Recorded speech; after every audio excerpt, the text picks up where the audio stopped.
I want to thank everybody for being out here today. I know this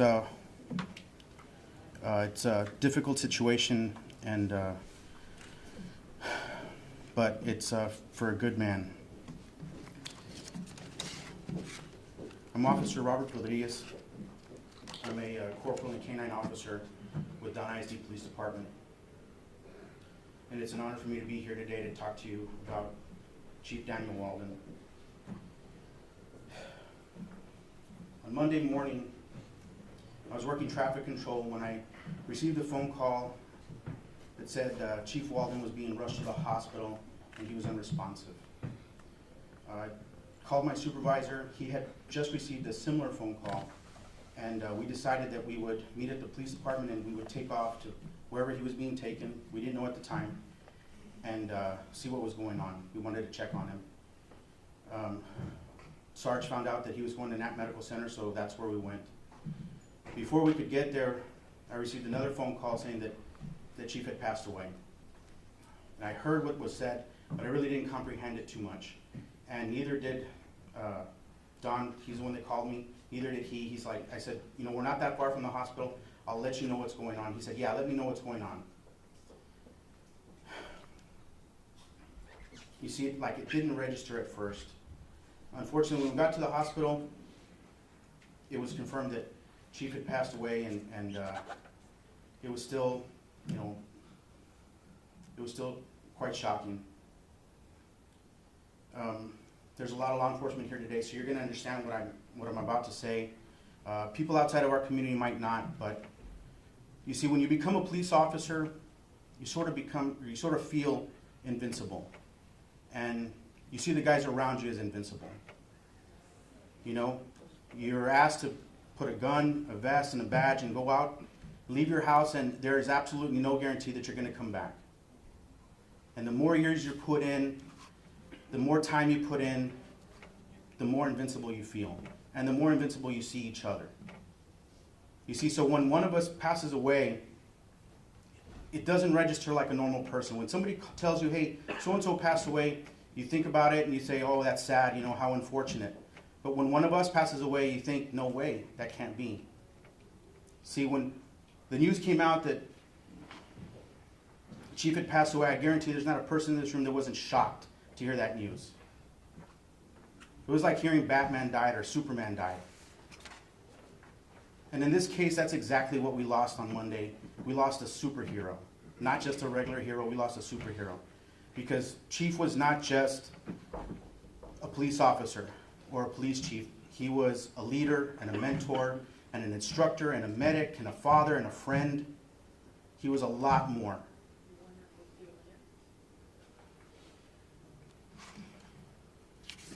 The effects of his death are going to be felt for years to come. While I was preparing for this speech, I came across a verse in the Bible, I believe it was in the book of Matthew, that said, blessed are the peacemakers, for they will be called the children of God. So, it's sad, right? We're all sad. This is devastating. We took a big loss on Monday. But we can be uplifted in the knowledge that Walden is in heaven right now, and he's reaping the rewards of his service, because if ever there was a peacemaker on this earth, it was Walden.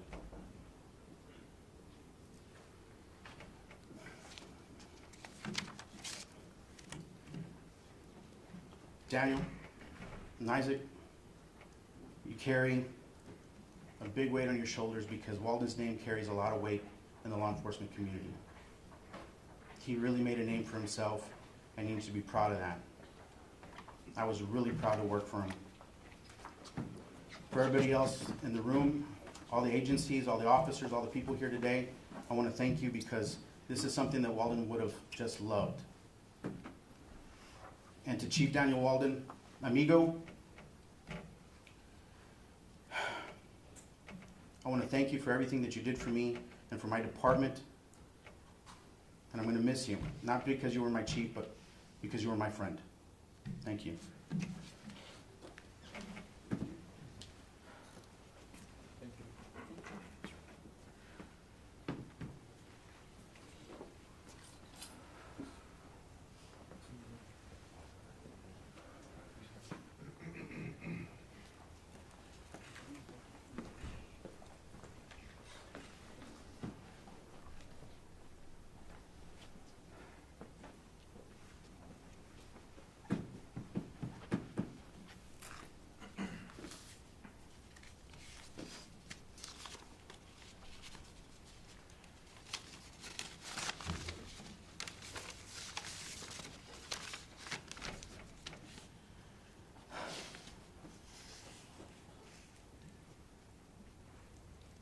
My name is Domingo Aguirre Jr.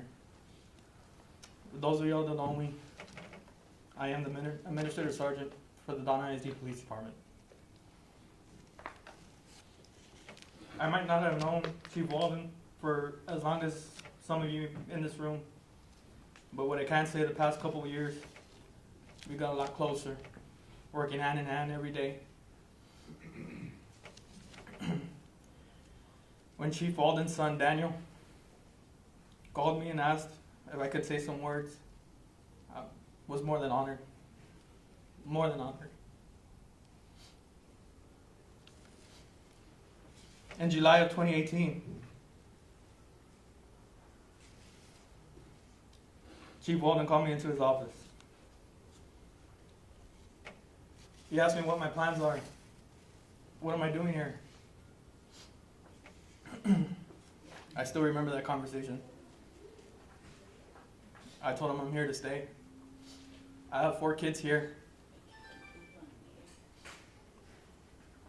And I take it every day as if my kid was at every single campus in our district. I told him I would give all my effort to make this district as safe as possible. He looked at me in the eye and he asked me if I would help him with the administrative duties. I told him he chose the right guy.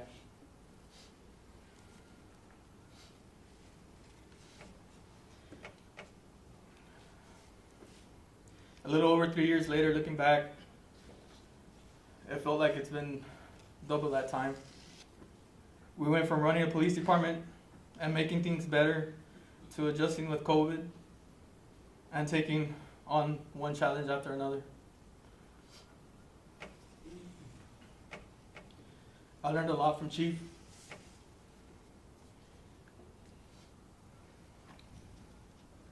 And without hesitation, I can tell you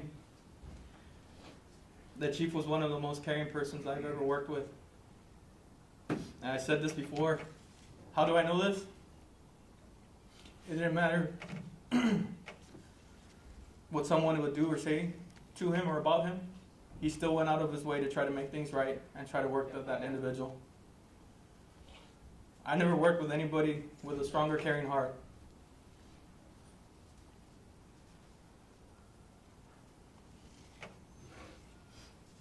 Chief cared about everyone.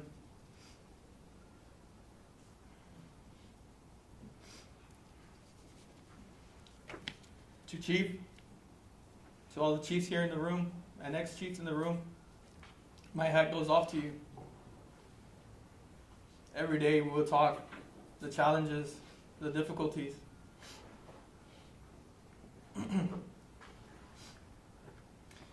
How do you do a job where everyone thinks that they can do better? How do you do a job where everyone demands an answer right away for all their problems? How fair is it to be used as a scapegoat for someone to tell you that this is all on you? Not one person can take care of all our job duties. It takes a team to ensure everyone's safety. In a perfect world, self-accountability as a police officer should mean something. Police should be able to police their own. Police should be able to hold each other accountable. Chief Walden poured his entire heart into this department, and he paid the ultimate sacrifice.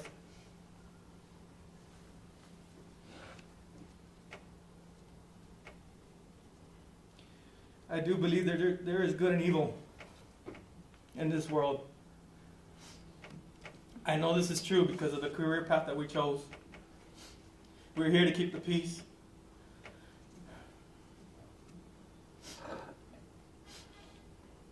There are many good police officers out there. And unfortunately, there are some bad ones that wear the same uniform. And we just lost one of the good ones. But his legacy won't be forgotten. Daniel and Isaiah, I want you to know your father loved you guys. Everything he did, we did for you guys. He would talk about you every day.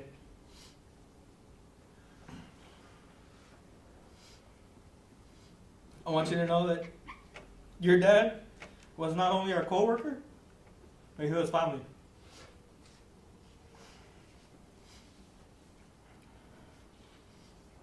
And that makes you our family.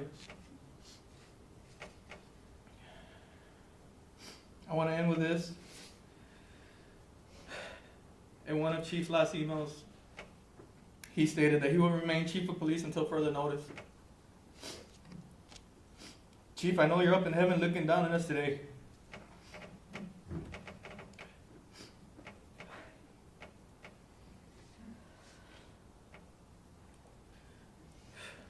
I know this because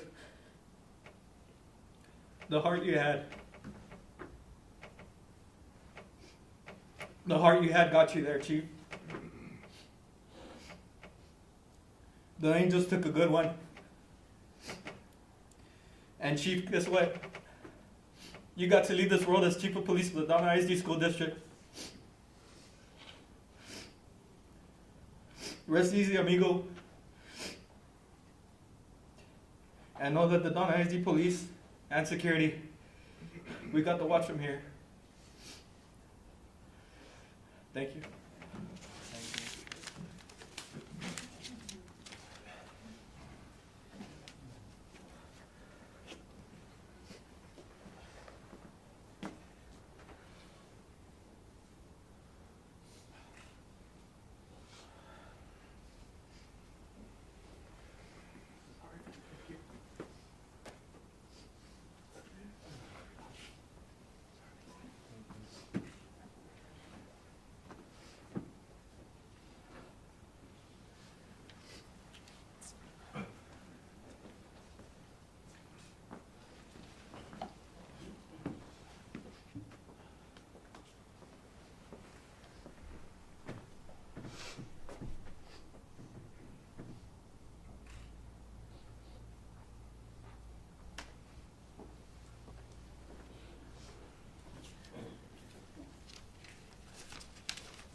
First of all, I would like to thank Chief Duncrist and his school district officers for allowing me an opportunity to say a few words about my good friend, Chief Walden. For those of you that don't know who I am Juan Gonzalez. I know Chief Walden for over 25 years. We have worked law enforcement together in private security for so long. Like many of you here in attendance, I am still in shock that we lost Chief Walden. But at the same time, I am honored to be up here and share a few words about him and reflect on his life with all of you here today about his career in law enforcement. When I got the message that morning as well, I myself rushed to the hospital because I wanted to make sure that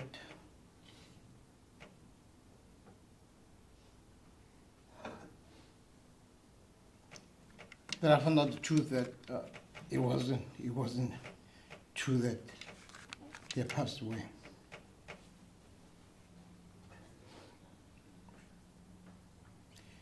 It's important that we acknowledge that his unexpected loss has left a huge void. His boys, his family, his friends,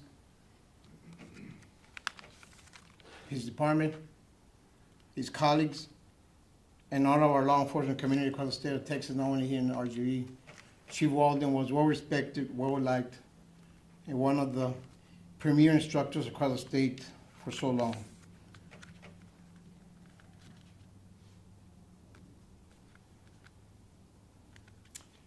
I met him back in the early 90s when I was teaching one of my courses.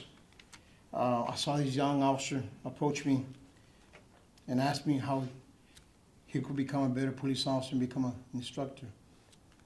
He was very hungry to learn. He was one of those officers that asked all the questions Even during the breaks, he would come up to me and ask questions. He wanted to learn. He wanted to become one of the great instructors that law enforcement had ever seen, and I can tell you that by sharing the floor with him many different times as co-instructor with him, he did that.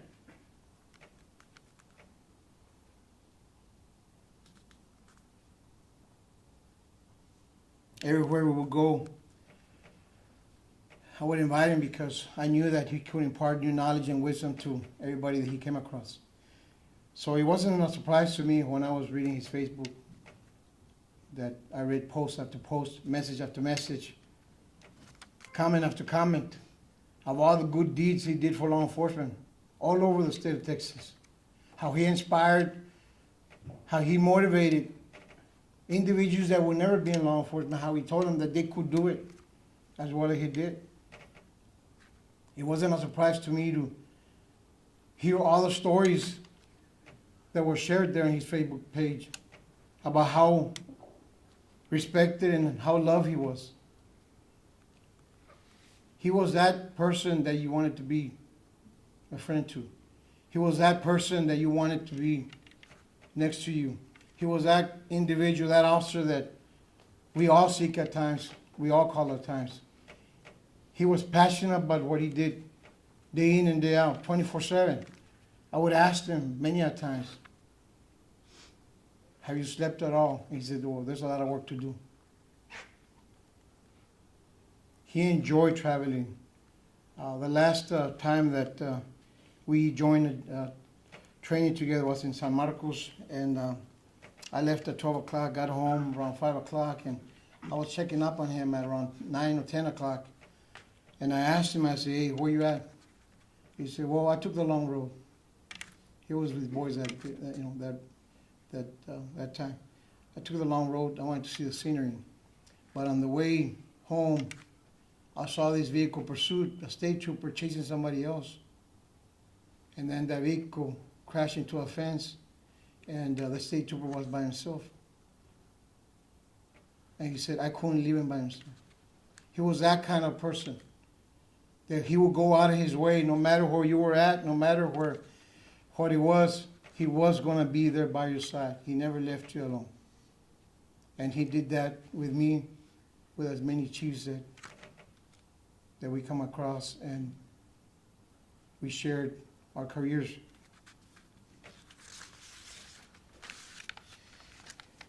He always wanted to maximize his on-duty and off-duty time. He wanted to learn new things. He wanted to impart new stuff to all the officers coming in. As a Master Academy instructor, as a senior instructor, he taught everything. He was very passionate about it. You know, I sit here and I had a conversation with my good friend, Chief Alvaro Garcia from Palm Valley.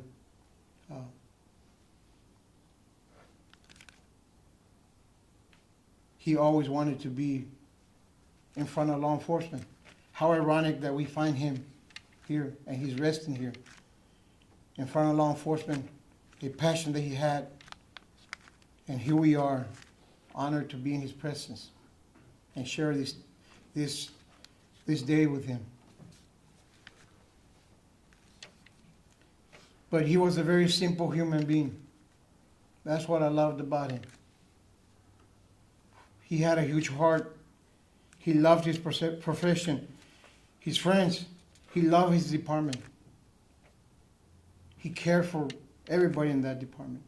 Wherever he would go, whatever uniform he would wear, whatever badge he wore, he did it 110%. I can say, standing up here, by knowing him for over 25 years, he was one of those officers that put in the work, day in and day out. Chief Daniel Walden, as some of us call him Wally, was a friend to many of us. He was a very special person. He was a mentor to many new officers entering this profession. If you needed something, he would get it for you. He inspired and recruited kids from all walks of life to become police officers. I am glad that I met many of them, and I'm glad that many of them have entered this profession because of him.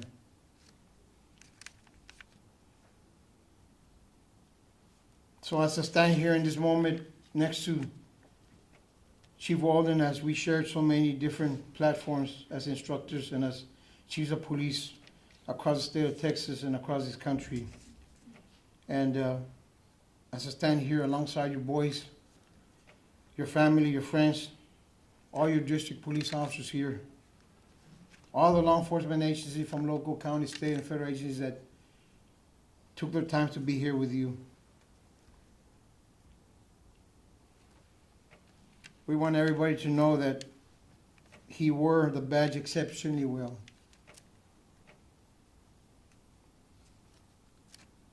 He followed his oath of office from the day that he was sworn in. He kept his life unsullied. It is a tremendous loss to law enforcement that we lost our chief. Rest in peace, mi amigo. We will take it from here, and we will miss you dearly. Thank you.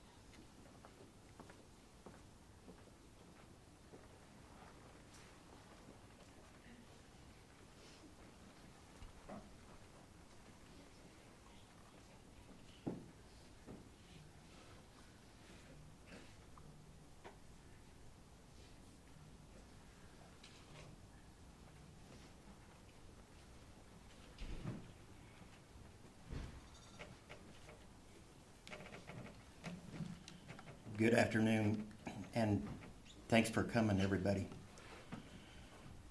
My name is Don Christ. I'm the interim chief of police for the Don ISD Police Department.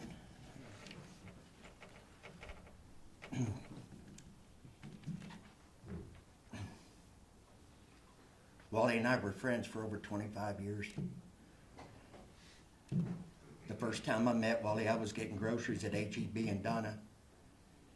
And I was looking in my rearview mirror while I was waiting on my wife to get some groceries, and I see this guy coming up on a bicycle with red and blue lights. And I got out, I go, hi, I'm Donnie Christ. I'm a police officer in Ed Couch Else. I'm a SRO. And he introduced himself, and about that time he goes, I've got to go. And he took off chasing a car down the road on his bicycle. And I'll never forget that.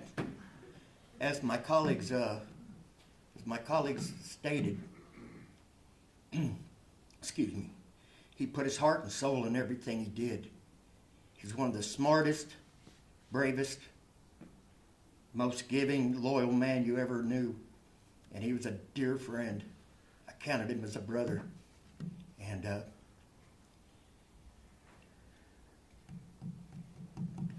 I'm going to miss him. I'm going to miss him a lot.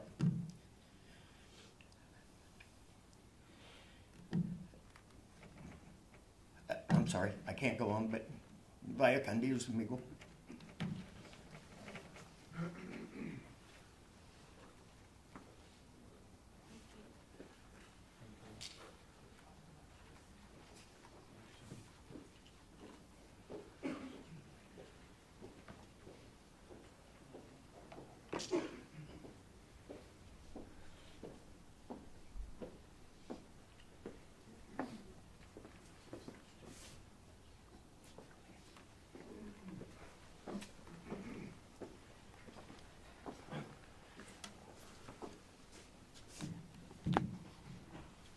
Good evening, everyone.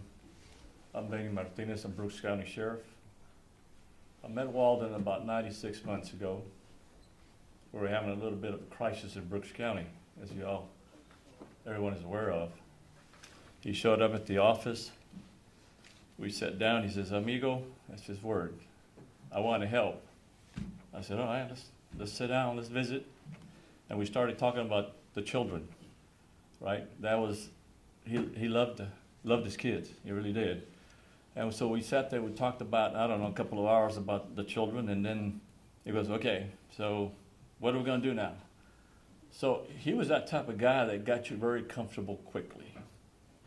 I mean, if you wanted someone to get interviewed, he'll be the guy to send, because he had that charisma where he's just gonna de-escalate issues and get that defendant to start talking, because that's the type of person he was. You know, he knew his work. I can only say that everything that's been told is very accurate to the T, because that's the type of person he was. That's the guy you wanted, because he's always there. So he got a band of brothers and started going over to Brooks County. And I'll say a few stories here, because one of these nights it was raining, kind of like it was tonight. Him and Bob Price, he worked for Breitbart, he was a reporter. They're going down the highway, and he kind of like hydroplane flipped over the unit. So I said, "Well, how you doing?" He said, "I'm doing good." "All right." I said, "How's your reporter doing?" "I don't know. We might have to clean him up a little bit." I said, "Okay, we'll clean him up a little bit. You know, I got toilet paper, no problem." So, needless to say, that reporter never came back to Brooks County. His wife told him, "You can't go back there no more." So he didn't come back, right? You know, I can only also say that he would come over to the office and start working. He wouldn't go home. You know, he'll be there working. I go home, come back, and he's still working. I said, "Hey, partner, I think you need to go home." "Sheriff, I'm just starting." I said, "No, you're right. You need to go home. You smell. You're ripe." You know what I'm saying? You need to go home, go change, take a shower or something, dude. You know, it's time to go home. And that's the time, the guy who was his commitment. The man was everything of character. Everything that the character means, he was it. Core values, which we don't find nowadays. The core value of policing. You know, we've gotten so politically correct that we kind of lost that.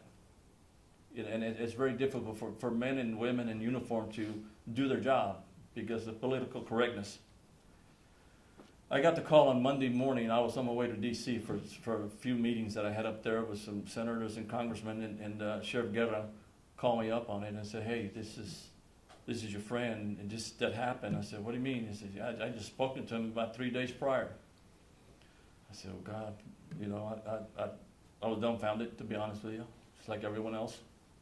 He was a strong guy, strong heart, strong nature.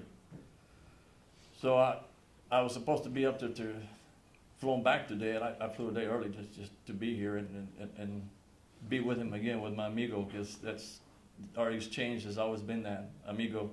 So, but true to the word of policing and making sure that everyone did what they're supposed to, and truly a good friend. We would have conversations on a personal level, and he goes, "Amigo," I said, "What happened?" "Well, they changed the guard on me." He was referring to the Don ISD school district board members. I said, "So what does that mean?" I said, "Well, I don't know. I need to figure out what's going to happen." I said, "Well, amigo, sometimes you just can't fix stupid." And there's a lot of that around. So I think you and I know how to handle that. He laughed, you know, that little grin he had. And we both kind of hug each other and go out and smoke a cigar and just relax, because you really can't fix stupid. Sorry to say that, but you can't. You know, you can't. As smart as they think they are, they kind of lose the common sight. He never lost the common sight. You know, used the word simple before, and he was a simple man. But he stayed on point. That's what I loved about him. I could call him, and he was there. "What do you need?" And sometimes it would really bother me when he goes through those scenarios, the challenges he would go through, because he didn't really deserve to go through those type of challenges. None of us do. You know, that it's senseless. I call it nonsense, and I think my staff knows that word a lot, because it's nonsense. But he was a strong character, a strong man of God, and I think that's what helped him filter through those challenges. you know, and got calling, and he's gone. You know, that's we all going to be gone, just eventually. This was his time, but we have to remember him as he was. That's pretty simple. I thank you all for giving this opportunity to say a few words on behalf of the Brooks County Sheriff's Office. And if you ever get a citation, just call me, right? Everyone else does, so just give me a shout. Don't speed on Highway 285. I'm giving you a warning right now, so don't speed over there. I got you over there. But thank you all, and we'll honor. I have to break that because that's the way he was. He was that type of person. Great guy. Always laughing, carrying on. So thank you, and y'all have a good evening.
We can have all uniform personnel. We can step outside for the last call on the honor guard.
Arms.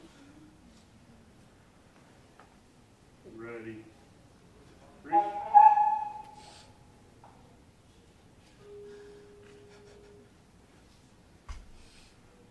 Ready. Step.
state of Texas. It's my great honor to present you with this grant.